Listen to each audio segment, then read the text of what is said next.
been thinking a lot about hope lately.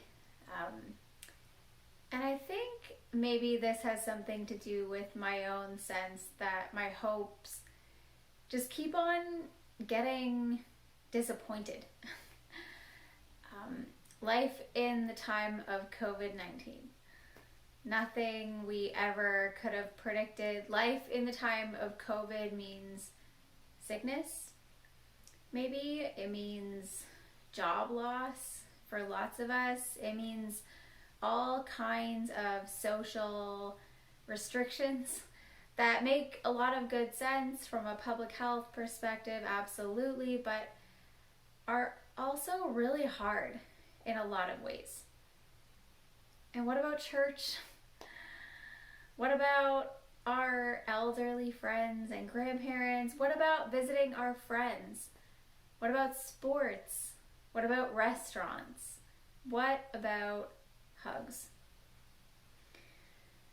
Lots of us are finding right now, I certainly am, that all of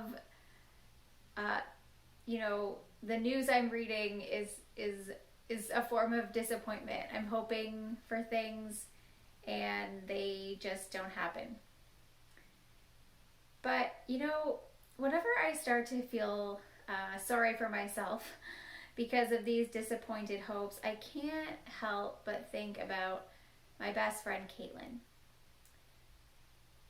Last summer, Caitlin and her family were having the worst summer of their lives. After a handful of seemingly random seizures, their then 3-year-old son Ben received a diagnosis of epilepsy. I have their permission to share this story with you, by the way. At his worst, Benjamin was seizing many times a day. Many, many times. They had to watch him constantly. There was no more letting him go down the slide. No more bike riding. No more even going down the stairs by himself. Life as they knew it had completely changed. Now, understandably, my friend and her husband were very much at the end of their rope. Every day seemed to bring another disappointment, another setback, another piece of bad news. And as friends and family members who were journeying with them through that time, at least speaking for myself, I certainly felt very helpless to do anything to ease their burden or to make the situation easier. Now, Caitlin and I had many conversations last summer about hope. What is hope? Where do we find hope? What do we hope in when nothing looks like it's ever going to get any better? Now, Caitlin and her husband Grant are very committed Jesus followers. Many of you, you know them, as I mentioned.